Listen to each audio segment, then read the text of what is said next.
Well, hello everybody. Bill Shaka here. Welcome to another edition of the 5-Minute Motivator. Welcome to my home in Tamarindo, Costa Rica.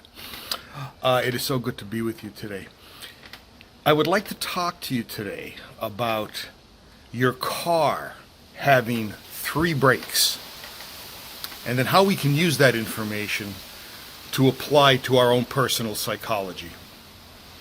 Now, when you think about your car, if I asked you to enumerate on the brakes, you would come up with at least 2. The first brake is the one that you engage to successfully stop the car, right? Then the second brake is the emergency brake, which you use to make sure that the car doesn't roll down a hill when you're parked. But there's a third brake. I was sitting here yesterday, and for some reason, I began to have the mental stream of thinking about high school.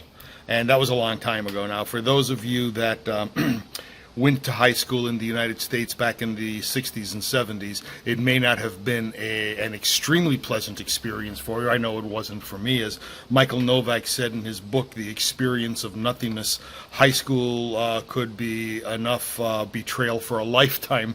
And you kind of wonder, as all of these school districts merged and came together, and the administrators who were used to running a $200,000 school district now had to run a $20 million school district, how they coped with it. Well, they really didn't. And the end result is you kind of wonder how education occurred to begin with. But that said, I had a very interesting driver's education teacher who talked about the third brake. And the third brake, he said, was your gas pedal. Think about it. What's the first thing you do to slow down? You take your foot off the gas. That could, in fact, be considered a brake. How do we use this now for our own personal psychology?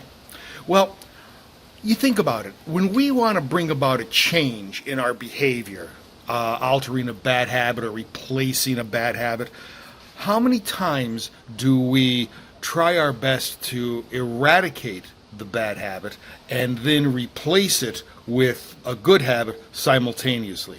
Now, the end result of that process is that it's an extremely difficult and arduous process to continue, because it just takes us so far outside of our comfort zone. Wouldn't it be a little bit easier for us, before engaging the brake, to disengage the gas? What do I mean by that? Let's go through an example. Think about if you wanted to lose weight, and what you decided to do is replace, Twinkies with carrot sticks. Now, you know as well as I do, ladies and gentlemen, carrots are good, but if you ever try to compare a Twinkie to a carrot stick, there isn't a hell of a lot of comparison there.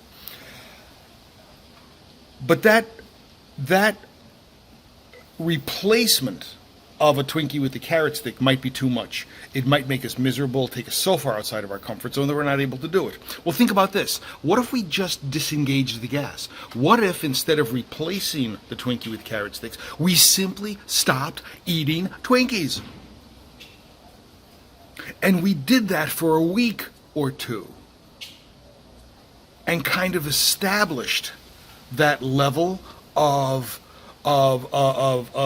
physiology where we didn't actually feel compelled. We didn't have the compunction to eat those Twinkies.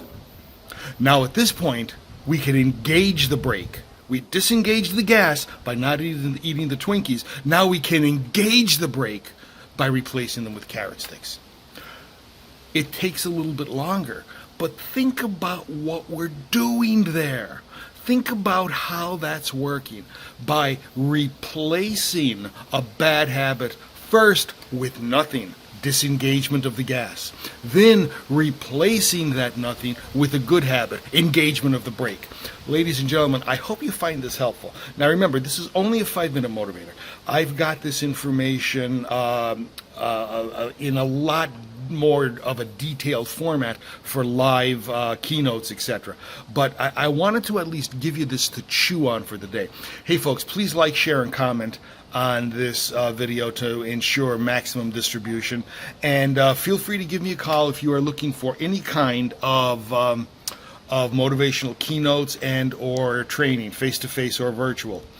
Now I have to think about how am I going to disengage from coffee.